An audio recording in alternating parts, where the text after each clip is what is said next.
Talagang nakaka-alarmang rate ng breast cancer dito sa Pilipinas, di ba? Nandito ang ating mga bisitang Dr. Tita Maggie dahil napakaraming nag-request na mapag-usapan ulit natin ang topic na yan, yung breast cancer na yan, no? Oo, apat-apat pa ang doktor natin ngayon. Wow, pinakyaw ah. We have Dr. Fruto, we have Dr. Alvarado from Cebu, we have Dr. Arlie Imperio, and we have Dr. Rhea Magalona from Cotabato. Welcome, doctors. Breast cancer, we've touched this topic before. Meron bang specific type of build of breast, Dr. Rhea? Based on mammography statistics, yung mas malalaman, mas prone sa breast cancer. Breast cancer, as they say, it has an alarming rate. It is the #1 killer in women, especially in Asia. Philippines has a highest rate. 1 in every 13 Filipina will develop breast cancer in her lifetime. Wow. So early detection is the key for increased survival rate.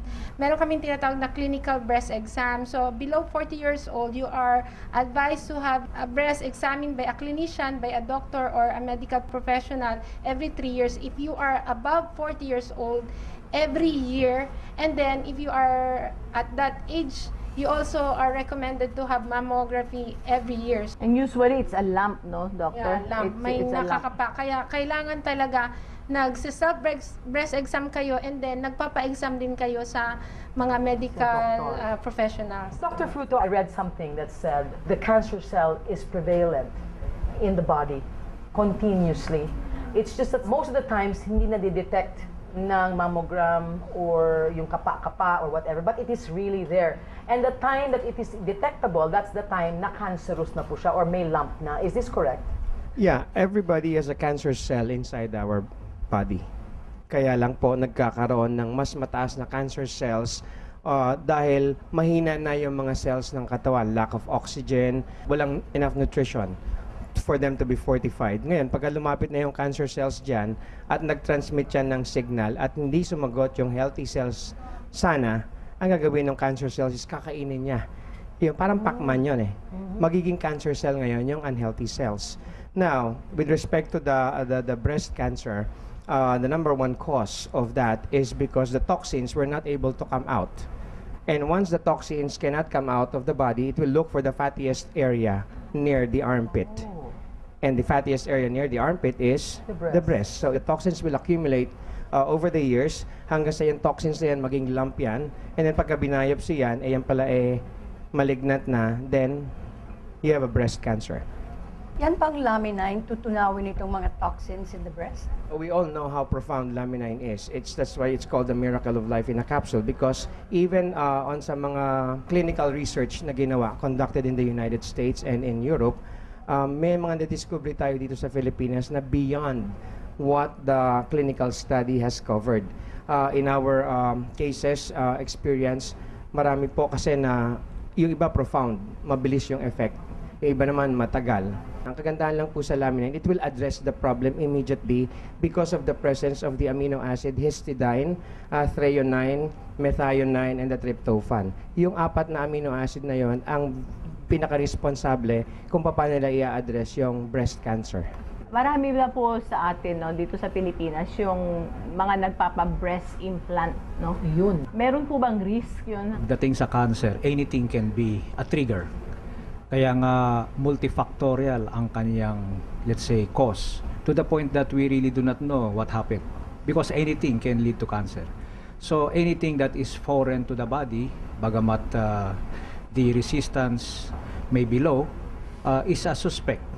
So that's also one of the risks that will be considered. Pero hindi may ibig sabihin na pagka nag-breast implant ka, makakaroon ka ng cancer.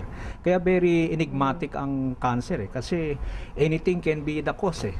Kaya nga, ang solution din bigyan mo rin ng anything that can be good. That's where the ingredients of laminine can come in kasi bago mag-create ng cell yung egg yolk na 9-day-old, meron ng power to direct in the creation of the cell. Ngayon, remember, cancer is abnormal movement of the cells. Ang cells natin, basic unit, normal. Ang cancer, basic unit din, kaso abnormal. So anything that will enhance cellular communication may probably be the solution. Kaya to me, if there are unusual changes like in the self-breast examination being recommended, the female should every day after taking a bath do breast mapping. Ihahatiin yung breast sa several quadrants, kakabisaduhin niya yan. So that when there is any unusual changes, immediately consult the doctor. So early detection and quick diagnosis is curable. Cancer in its very earliest stage is curable. Kaya nga yun ang ating pag-asa. And then palakasin yung katawan sa pamagitan ng tamang lifestyle tsaka tamang pagkain, then yung laminine bilang pagkain ay malaki may tutulong para gumanda ang function ng ating katawan. Talking about food, why is it that they say that dairy products actually are prone to cause cancer? Like Doctor? milk. Milk produces mucus on the gastrointestinal system. Cancer cells feeds on mucus. In the biochemical point of view, the number one cause of cancer is stress, and second is yung working conditions, yung exposure mo ng free radicals. Example, early morning, we're taking food with preservatives. Yes. The water we drink, and we're taking everyday distilled water, which is dangerous also, because it's no longer useful to the body. Instead, the nutrients or laminine can be assimilated by the body, it is absorbed because it's a universal solvent. Yung free radicals na yan, precursor, lalo na, itong nitrates, kumain ka ng pagkain, Tocino. may nitrates, tocino, pag tama sa katawan mo, nagre-react to produce nitrosamines. Nitrosamines are carcinogens. They are the precursor Wow. to cancer. Anyway, so doctors, what we're saying is, kailangan din po, apart from laminine, ingatan din po natin yung kinakain natin. Tama. With regards to our case today, yung si Caroline, she had an incision done dun sa kalagitnaan ng chest niya all the way up to the, almost here at the back, no? Ang problema lang po, unfortunately, nagkaroon po sila ng budget constraints na po, no? She's 39 years old only. She has 4 very young children. And takot na takot po siyang mamatay dahil sa cancer. Ang sabi niya is, tutulungan ba ako ng laminine? Because she knows that cancer is just there, no? At mas kinatanggalin, baka bumalik. Ang cancer po kasi ay dumadami yan, tsaka kumakalat, metastatic ang kanyang nature.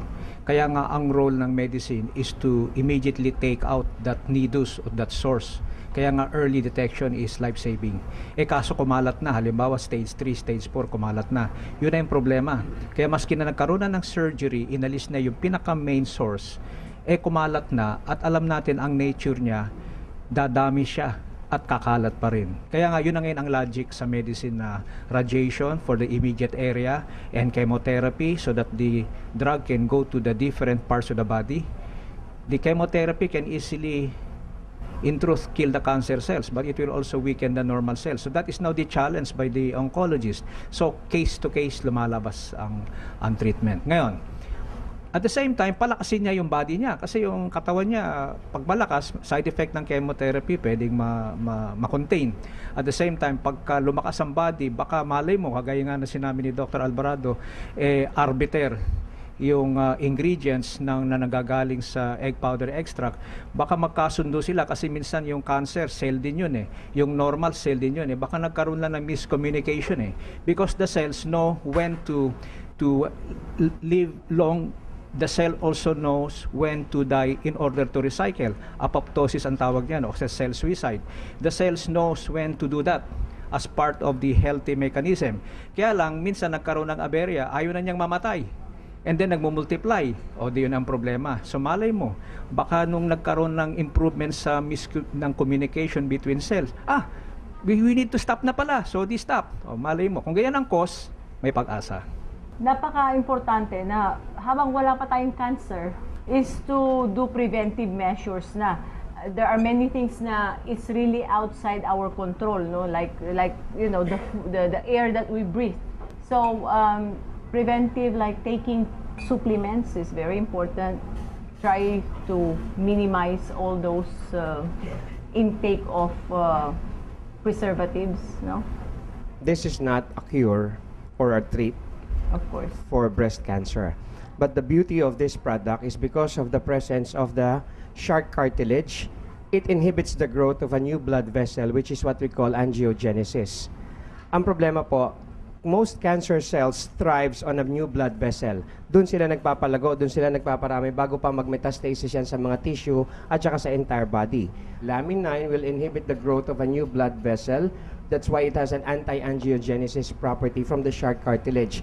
Kapag walang bagong blood vessel, walang lilipatan ng cancer cell, hindi sila makakapagparami, hindi sila lalago. They will die a natural death. On my own personal opinion, it's better if it's a combination because chemotherapy kills the cancer cell.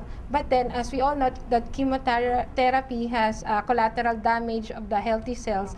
That is where Lamin 9 address it to repair whatever is damaged by the chemotherapy agents. Since we cannot help those oncologists to give therapeutic drugs to their patients, since we want to shrink the tumor, and then as a synergistic effect, you give Lamin 9. Chemotherapy kills the cancer cell. Lamin 9 helps repair whatever those cells that are needed by the body. Bahala na doon ang Lamin 9. Okay. Magbabalik pa mamaya ang ating mga bisitang doktor para sa mga related topic tungkol din sa mga breast cysts. Be Alive will be right back.